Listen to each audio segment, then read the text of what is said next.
Oke, Assalamualaikum warahmatullahi wabarakatuh. Di sini saya Febriani dari kelompok 6 akan melakukan simulasi bagaimana untuk mengetahui estimasi parameter butir dengan Pascal. Nah, pertama-tama kita lihat dulu contoh kasus yang sudah saya sediakan di slide PPT. Ini ya. Sebanyak 1.000 peserta didik mengikuti ujian fisika dengan soal uraian sebanyak 6 butir dan kelompok peserta terbagi menjadi 2 kelompok. Tentukan estimasi parameter butir jika skor ujian dalam politomus 3 kategori dengan 1 PL atau parameter logistik. Nah, di sini kita akan menggunakan Pascal karena politomus. Pertama-tama, hal yang harus dipersiapkan terlebih dahulu adalah kita buat datanya di Notepad.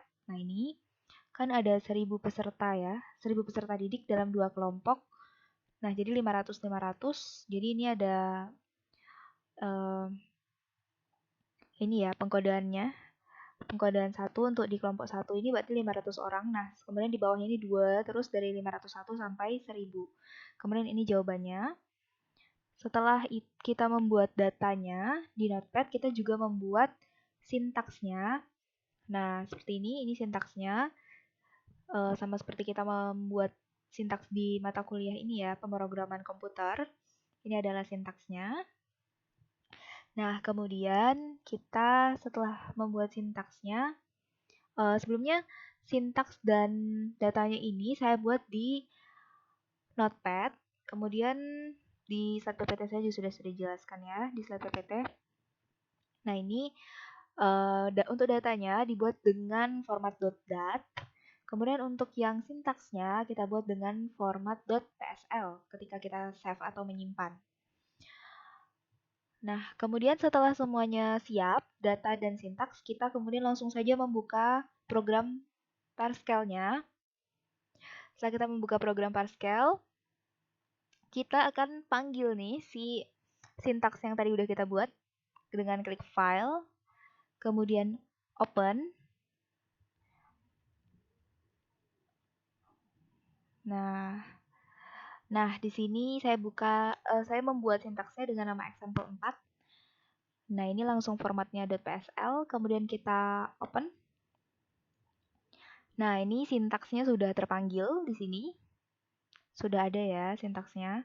Nah, setelah sintaksnya masuk di Pascal, maka langsung saja kita run. Run, kemudian run all. Kita tunggu.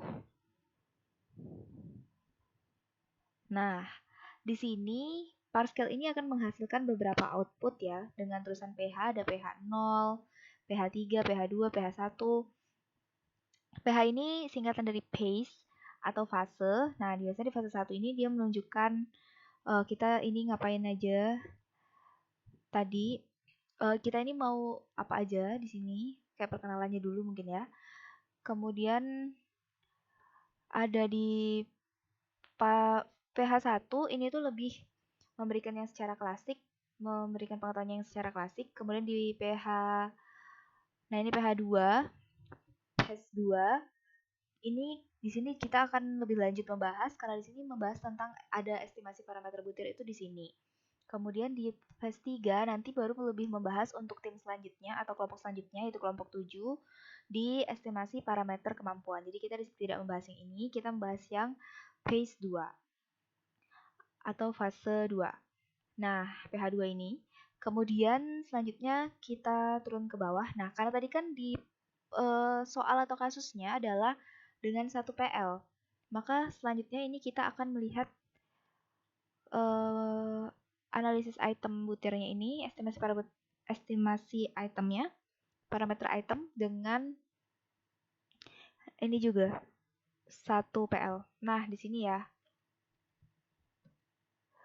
Ini kita lihat kalau 1 PL itu kan berarti yang dianalisa adalah tingkat kesulitan butir.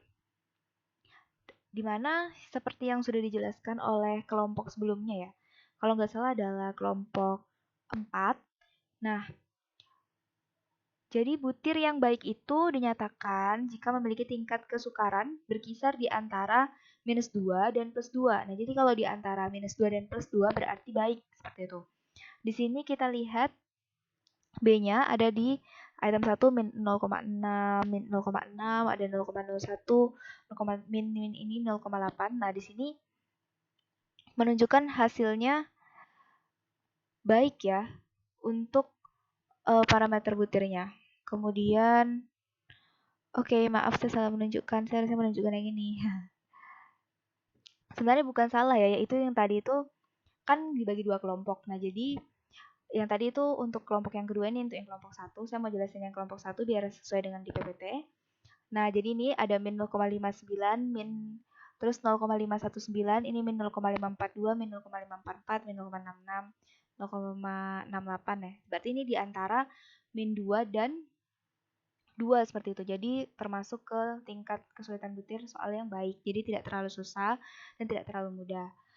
Kemudian selanjutnya dari hasil di sini itu kita juga bisa menentukan ini. Seperti yang sudah dijelaskan sebelumnya oleh teman-teman saya adalah tentang pemodelan yang cocok atau kecocokan model seperti itu. Nah, kecocokan model ini kita bisa lihat kalau di penjelasan sebelumnya itu kan dari chi-square. Nah, selain itu kita juga bisa lihat dari ininya nih. Nah, ini chi-square kemudian dari probability-nya. Kalau probability-nya lebih besar dari 0,05 maka lebih besar dari sama dengan 0,05 maka ini memiliki kecocokan atau fit dengan model yang digunakan. Nah, di sini kita bisa lihat ya kalau yang lebih kecil dari 0,05 hanya item 3 dan 4, berarti item 3 dan 4 di sini tidak cocok atau tidak fit. Nah, jika terjadi ketidakcocokan atau tidak fit ini, kemudian hasil antara kecocokan fit atau tidak di antara item dengan yang tadi tingkat kesukaran butir yang sudah kita analisis. Nah, keduanya itu kemudian nanti dijadikan bahan pertimbangan untuk memberikan kesimpulan apakah item tersebut baik, tidak baik, atau kurang baik. Nah, seperti itu.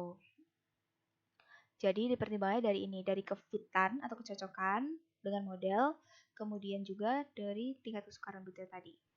Selanjutnya di Pascal ini,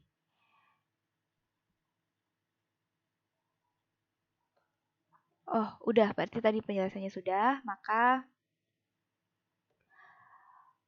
di sini semua sudah saya jelaskan, maka demikianlah video ini, semoga bermanfaat untuk teman-teman.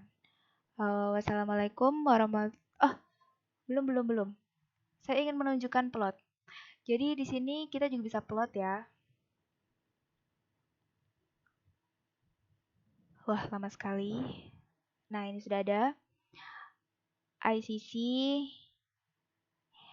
Nah, ini kita bisa buka di sini. Nah, jadi saya mau nunjukin kalau di Pascal ini juga bisa memplot di mana tetapi di sini akan menunjukkan tentang probability dan juga ability.